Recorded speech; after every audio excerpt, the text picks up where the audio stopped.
Hello guys, कैसे हैं आप सब। आप होप अपने अपनी तैयारी में लगे होंगे। तो हमारा करंट अफेयर का सीरीज चल रहा है और आज हमारा 32 नंबर के एपिसोड है। अगर पीछे का नहीं देखे हैं तो जाकर के देखिए, ठीक है। बहुत ही इंपॉर्टेंट होने वाला है। यहाँ सिर्फ करंट अफेयर नहीं, आपको जीएस भी कराया जाता है। मतलब करंट अफेयर के साथ साथ आपका जीएस भी स्ट्रांग हो जाएगा अगर रेगुलर बेसिस पे वीडियो देखते हैं तो। और देखने के बाद अपनी कॉपी में नोट करिए, ठीक है। अब यहाँ देखिए, एसएससी रेलवे, अब रेलवे की तैयारी कर रहे हैं आप एनटीपीसी का। अभी एनटीपीसी से वैकेंसी पेपर होने वाला है। ग्रुप डी का वैकेंसी आ चुका है, ठीक है। तो उसके लिए बहुत इंपॉर्टेंट होगा बीपीएससी 70th बीपीएससी प्री हो गया, ठीक है। और 71वीं बीपीएससी होगा, ठीक है। होगा क्या, 100% होगा। और उसके लिए बहुत इंपॉर्टेंट होगा बिहार एसआई, बिहार से वैकेंसी आने वाली, लगभग 2000 एसआई वैकेंसी आने वाली है, ठीक है। तो इसके लिए भी बहुत इंपॉर्टेंट है सीडीएस 1 और सीडीएस 2, साल में 2 बार होता है सीडीएस 1 सीडीएस 2, ठीक है। तो इसके लिए भी बहुत ही इंपॉर्टेंट हो सीरीज, मतलब सारे एग्जाम को हम कवर कर देंगे, ठीक है। अगर आप रेगुलर वीडियो देखते हैं तो आपका सारा, लगभग सारा एग्जाम आपका कवर हो जाएगा, ठीक है। तो आप इसको रेगुलर बेसिस वीडियो को देखिए और देखने के बाद अपने इसको कॉपी में नोट करिए। मैं बार बार बोलता हूं, ठीक है। और उसको समय समय पे क्या कीजिए, रिवीजन कीजिए, क्योंकि revision is the key of success. बिना रिवीजन कुछ नहीं होने वाला, ठीक है। पढ़ते सब है, रिवीजन कुछ ही लोग करते हैं। और जो जिनका सिलेक्शन होता है वो 100% रिवीजन किए होंगे तभी सिलेक्शन हुआ, क्योंकि रिवीजन के बिना सिलेक्शन नहीं होता है, ठीक है। चलिए तो ठीक है, बिना शुरू करते हैं। पहला क्वेश्चन क्या है, first question, when is the Indian coast guard day celebrated. भारतीय तट रक्षक दिवस कब मनाया जाता है। ये मनाया जाता है 1 फरवरी को मनाया जाता है। कब, 1 फरवरी को। कब स्थापना हुआ इसका, 1 फरवरी 1977 को इसका स्थापना होती है इंडियन कोस्ट गार्ड के। और इसके लिए जो एक्ट आया था वो एक्ट आया था 1970, स्थापना हुआ 1977 में, लेकिन एक्ट आया 1978 में। हेडक्वार्टर कहां है, न्यू दिल्ली है। इसका मोटो क्या है, ब्री प्रोटेक्ट वयम रक्षम, ठीक है। इसका मोटो है, मोटो याद रखें, कभी कभी पूछ लेता है, ठीक है। चलिए क्या है इसके बारे में, Indian coast guard day celebrated every year on 1 फरवरी, honouring the responsibility of the Indian coast guard. The Indian Coast Guard was established on 1 February 1977 and its headquarter कहां है, न्यू दिल्ली, ठीक है। जैसा कि मैं आपको बताया, फर्स्ट डायरेक्टर, इसके पहले डीजी कौन थे, तो फर्स्ट डीजी थे वी.ए. कामत, ध्यान रखेंगे VA. Kamat. And the current general DG कौन है, तो करेंट डीजी है पी शिवामणि, ध्यान रखेंगे। पी, इनके पहले कौन थे, राकेश पाल थे, ठीक है। चलिए, on which day Chief Justice of Sanjeev Khanna discussed the achievement and the shortcomings of the court at the closing ceremony of the Diamond Jubilee of the year for the establishment of the Supreme Court, ठीक है। तो इसका answer क्या हो जाएगा, इसका answer हो जाएगा 28 जनवरी 2025। सबसे पहले लिखते हैं डायमंड जुबली। ये डायमंड जुबली कब मनाया जाता है, जब किसी ऑर्गेनाइजेशन का 60th एनिवर्सरी या फिर 60th मतलब 60वें नंबर का एनिवर्सरी या फिर 75, ठीक है। मतलब 60th या फिर 70th एनिवर्सरी को हम बोलते हैं डायमंड जुबली, ठीक है। और अभी कौन है, तो अभी जो चीफ जस्टिस ऑफ इंडिया कौन है, तो ये है संजीव खन्ना। ये कौन से नंबर के हैं, नंबर सीक्वेंस याद रखिएगा, 51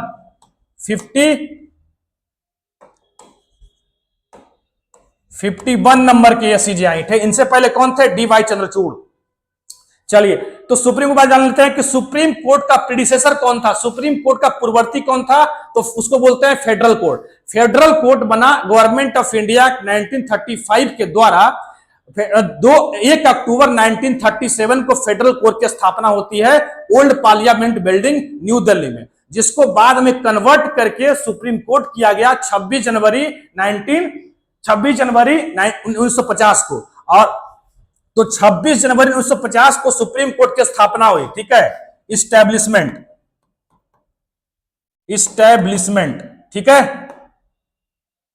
और 28 जनवरी को सुप्रीम कोर्ट अपना काम काज करना शुरू किया। मतलब on 28 of January 2025 supreme court started functioning, ठीक है।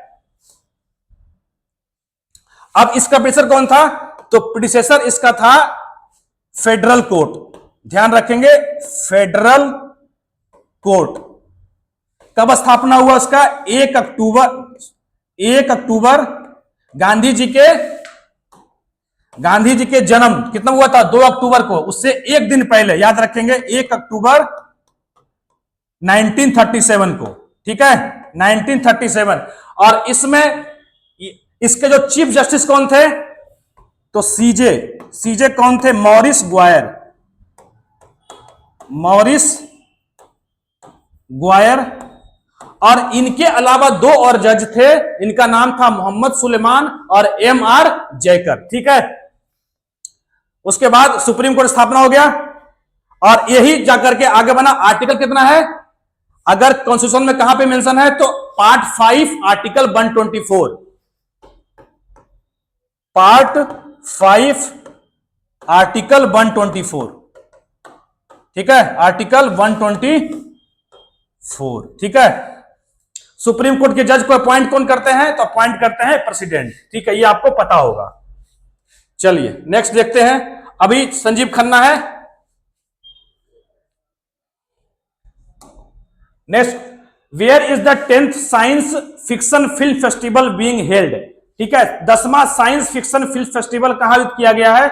ये किया गया है दिल्ली में किया गया है, ठीक है। सॉरी,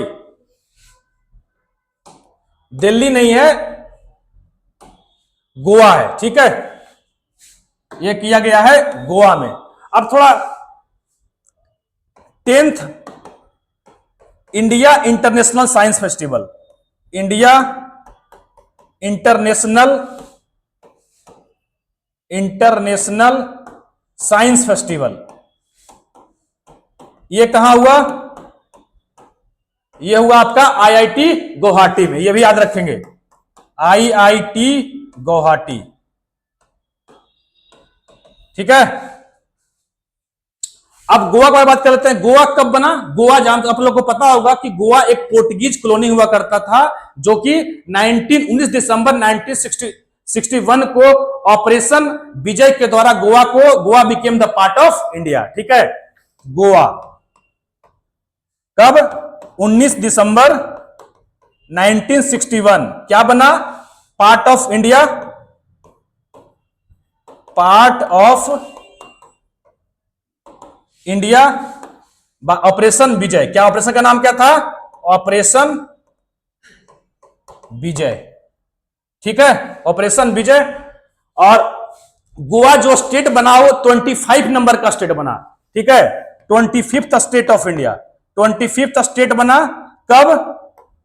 25th स्टेट कब बना? यह बना 30 मई 1987 को, ठीक है। मतलब 1961 में इसको गोवा इंडिया का पार्ट बना और 1987 में 25वां स्टेट बना। तो इस समय के बीच क्या था गोवा? इस समय के बीच गोवा एक यूनियन टेरिटरी मतलब केंद्र शासित प्रदेश हुआ करता था, ठीक है। चलिए next, 10th science fiction film festival is being organised in Goa from 29 January to 1 February with aim of promoting scientific thinking and enthusiasm among student, ठीक है। Festival is being organised by the Vigyan Parishad Goa in collaboration with the Goa science council and Goa department of science and technology. चलिए next, where will be the 23rd national para athletic championship 2025 be held, ठीक है। 23वां राष्ट्रीय para athletic championship 2025 का आयोजन कहां किया जाएगा? तो यह किया जाएगा तमिलनाडु में, ठीक है। इसी से related world para athletic championship 2025 कहां होगा? तो ये होगा न्यू दिल्ली में, ये भी याद रखेंगे। वर्ल्ड पैरा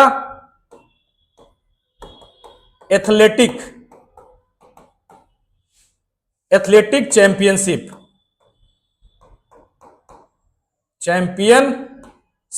ठीक है। ये कहां होगा? ये होगा इसी साल के एंड में होगा न्यू दिल्ली में, ठीक है। और ये कौन सा नंबर का होगा? ये 12 नंबर का होगा, ये भी याद रखेंगे, ठीक है।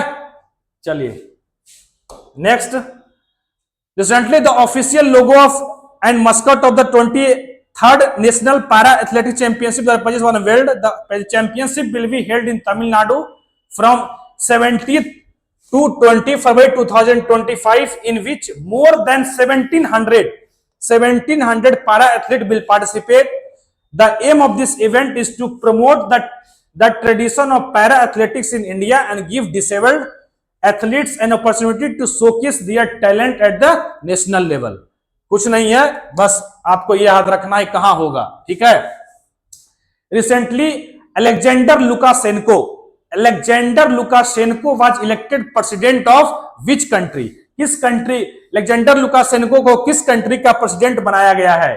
तो ये बनाया गया है बेलारूस का, ठीक है, बेलारूस का। अब बेलारूस का आपको मैप लगा हुआ है, आपको पता होगा बेलारूस एक यूएसएसआर का पार्ट हुआ करता था, यूएसएसआर का पार्ट हुआ करता था, जो कि 1991 में डिसइंटीग्रेट होने के बाद बेलारूस एक इंडिपेंडेंट कंट्री बना, ठीक है। अब बेलारूस के नेबरिंग कंट्री कौन कौन है? तो ध्यान रखेंगे, एक है लिथुआनिया, एक है लातविया, रसिया, उसके बाद यूक्रेन, उसके बाद पोलैंड। तो मतलब कितना हो गया? 3, 2, 5 कंट्री जो है वो बेलारूस के आसपास के बॉर्डर शेयर करता है।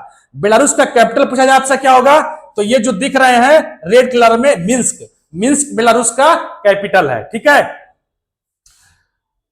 अब बेलारूस का ग्लोबल हंगर इंडेक्स, आपको पता होगा कि ग्लोबल हंगर इंडेक्स निकाला जाता है हर साल, ग्लोबल हंगर इंडेक्स, ठीक है। इसमें टॉप कंट्री कौन है? तो इसमें टॉप कंट्री ध्यान रखेंगे बेलारूस ही है, ठीक है। टॉप पे कौन है? बेलारूस, ठीक है, बेलारूस।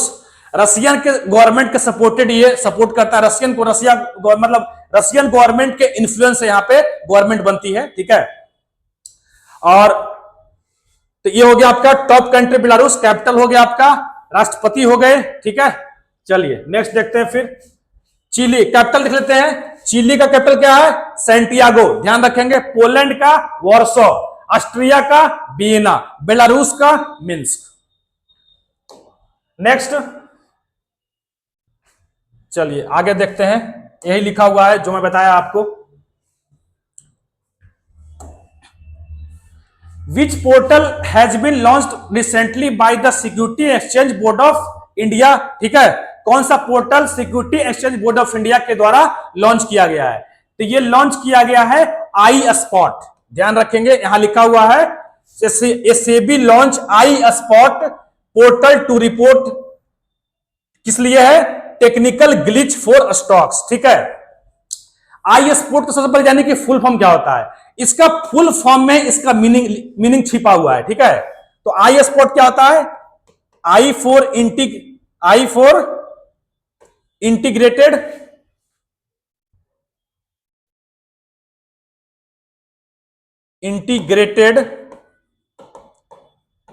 सेबी इंटीग्रेटेड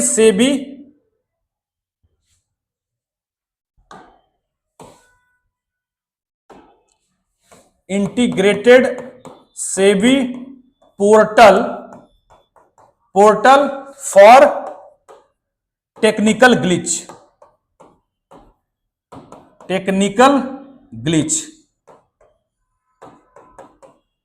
तो आपको नाम से पता चल गया होगा कि टेक्निकल ग्लिच के लिए क्या है ये।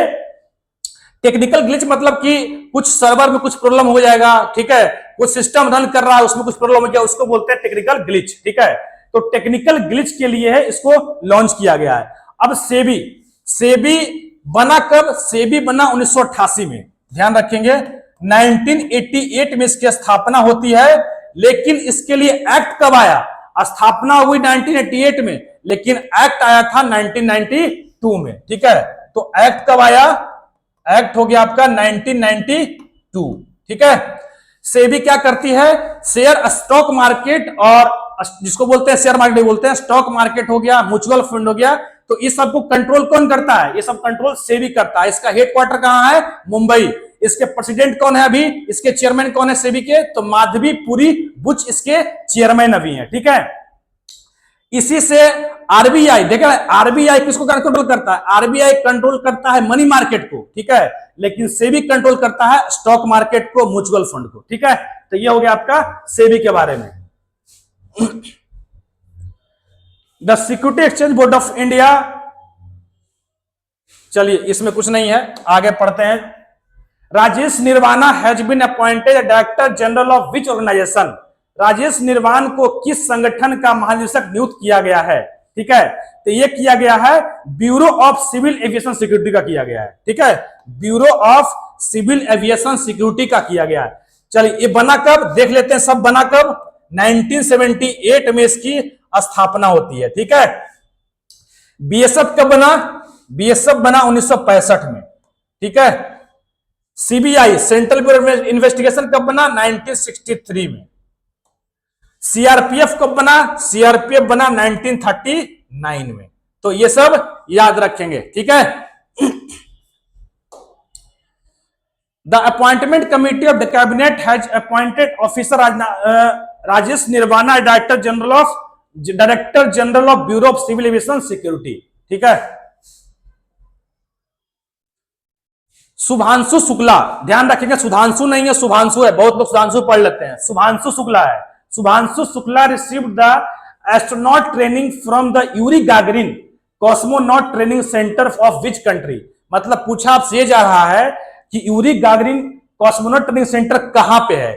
तो यूरी गागरिन कहां के थे? रसिया के थे, तो कहां होगा? रसिया होगा। ठीक है, यूरी गागरिन। अब यूरी गागरिन के बारे में क्या जानते हैं आप? यूरी गागरिन पहले वैसे व्यक्ति हैं जो स्पेस में जाने वाले पहले व्यक्ति हैं। तो कब गए? तो ये गए थे 12 अप्रैल, ध्यान रखेंगे 12 अप्रैल 1961 को, और 12 अप्रैल 1961 को गए, और जिस स्पेसक्राफ्ट से गए थे उसका नाम क्या था? तो उसका नाम था वोस्टोक 1। ठीक है, स्पेसक्राफ्ट का नाम था वोस्टोक 1। अब ये ट्रेनिंग क्यों लिए हैं? तो देखो ट्रेनिंग इसलिए लिए हैं कि इससे रिलेटेड एक एक्सियोम 4 मिशन, ध्यान रखेंगे एक्सियोम 4 मिशन। ठीक है, ये नासा का मिशन है। एक्सियोम 4 मिशन किसका है? नासा का है। ठीक है, तो उसमें इस एक्सियोम 4 मिशन क्यों क्या है? तो इंटरनेशनल स्पेस स्टेशन, आपको पता होगा कि 1998 में इंटरनेशनल स्पेस स्टेशन की स्थापना हुई थी। ठीक है, 5 कंट्री के जो स्पेस एजेंसी है उनके द्वारा इंटरनेशनल स्पेस स्टेशन की स्थापना हुई थी, आईएसएस। तो वहीं पे ये लोग जाने वाले हैं। इस मिशन में 4 लोग होंगे, जिसमें से पायलट जो होंगे, उसका पायलट कौन होगा? पायलट जो होंगे वो शुभांशु शुक्ला होंगे, जिनका फोटो लगा हुआ है। ठीक है, तो एक्सियोम 4 मिशन क्या है? ये फोर्थ प्राइवेट एस्ट्रोनॉट मिशन है। फोर्थ प्राइवेट एस्ट्रोनॉट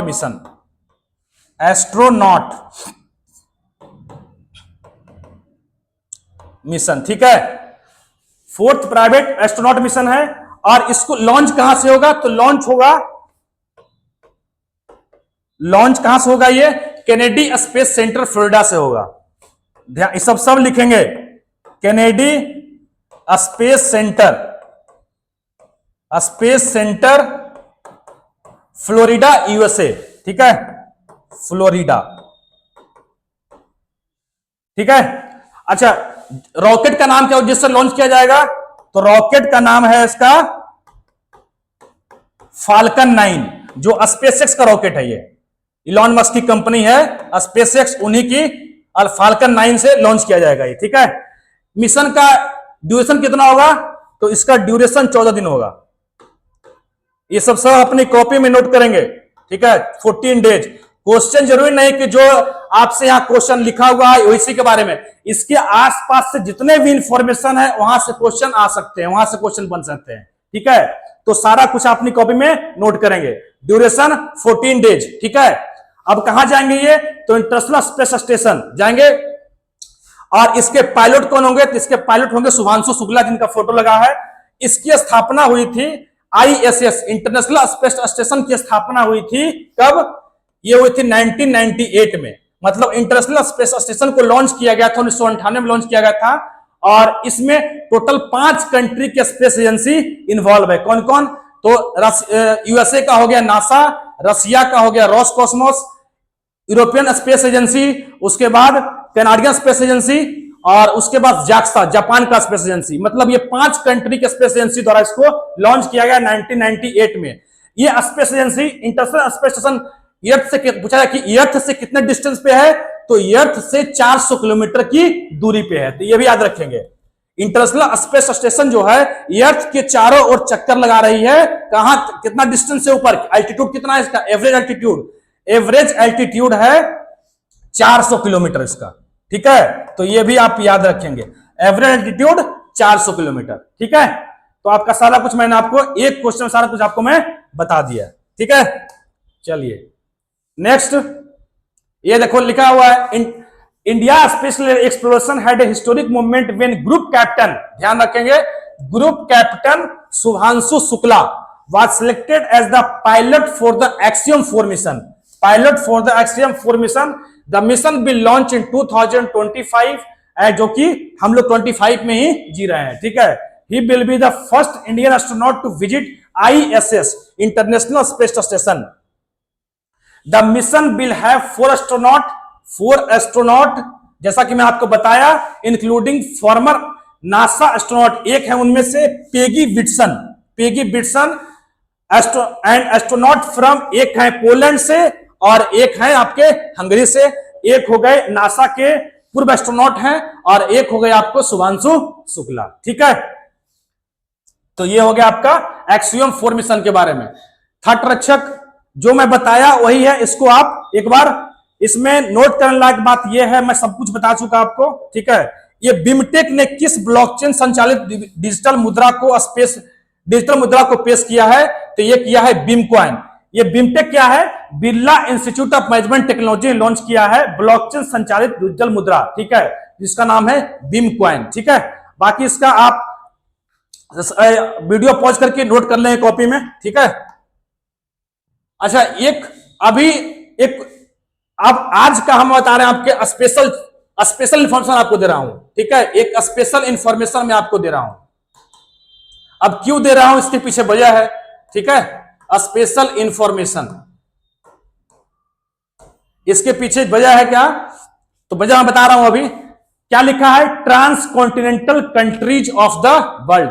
पहले होता क्या है ये पहले क्या होता है, ये होता है वैसा कंट्री जिसका जो लैंड है, वैसा कंट्री जिसका एरिया किसी 2 कॉन्टिनेंट में आता है। मतलब सिंगल कॉन्टिनेंट से इंडिया, तो इंडिया एक सिंगल कॉन्टिनेंट में आता है जिसका नाम है एशिया।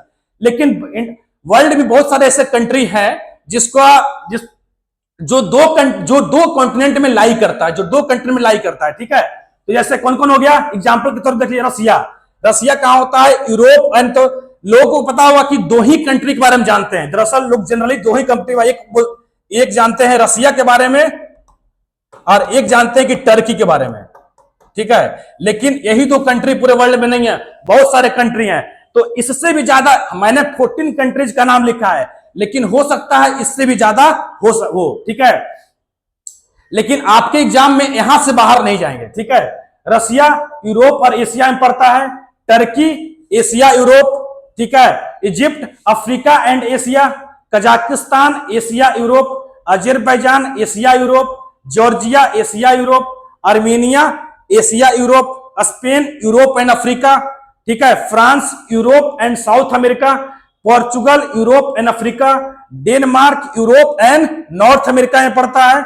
इंडोनेशिया एशिया और ओशिनिया उसी को बोलते हैं, ऑस्ट्रेलिया में जो कॉन्टिनेंट है ऑस्ट्रेलिया, उसी को बोलते हैं ओशिनिया, ठीक है। Greece Europe and Asia, United State, जी हाँ, यूनाइटेड स्टेट दो कॉन्टिनेंट में पड़ता है, नॉर्थ अमेरिका एंड ओशिनिया में पड़ता है, ठीक है। तो अब ये बताने का मतलब क्या था, ये बताने का मतलब था कि इससे पिछली बार एनटीपीसी में क्वेश्चन पूछा गया था कि which among the following country lie in transcontinental country, which among the following is a transcontinental countries. अब उसमें ग्रुप में मैं क्वेश्चन लगाया नहीं, ठीक है। उसमें ऑप्शन क्या थे, ऑप्शन 4 ऑप्शन था, उसमें से एक ऑप्शन था टर्की और जॉर्जिया, मतलब 2-2 का ग्रुप में एक ऑप्शन लगाया हुआ था, ठीक है। 2 कंट्री का एक ऑप्शन था, ऐसे करके 4 ऑप्शन दिए हुए थे। 4 ऑप्शन में एक एक ऑप्शन में टर्की था और एक ऑप्शन में जॉर्जिया था। ठीक है, तो जिसका आंसर यही आंसर था, टर्की और जॉर्जिया सही आंसर था। ठीक है, तो मेरा बताने का मतलब यही था। ठीक है, तो इसको आप याद कर लेंगे, इसको अपनी कॉपी में नोट कर लेंगे। ये मैं बता रहा आपको, मैं क्वेश्चन के पैटर्न से रूबरू करवा रहा कि देखिए इस तरह का क्वेश्चन कोई नहीं करवा रहा। ठीक है, देखिए पढ़ता सब है, पढ़ाता सब है, लेकिन ये कोई नहीं बताता कि पढ़ना क्या है। ठीक है, मैं आपको बताऊंगा कि पढ़ना क्या है। ठीक है, जहां से बोले वहीं पढ़ना है। ठीक है, और वहीं से क्वेश्चन आ रहा है। ठीक, तो इस लेवल का क्वेश्चन आपके पेपर में आ रहे हैं। ठीक है, तो तैयारी आप इसी लेवल का करेंगे। ठीक है, बाकी इसको कॉपी अपने नोट कर लेंगे। ठीक है, तो आई होप आपको वीडियो, ये लास्ट क्वेश्चन था मेरा। ठीक है, तो ये हो रहा आपका स्पेशल इंफॉर्मेशन मैंने दे दिया आपको। चलिए, तो आज हम लोग यहीं तक रखते हैं, और वीडियो अच्छा लगा तो please like share and subscribe करें। ठीक है, कमेंट करें। ठीक है, चलिए, थैंक यू सो मच।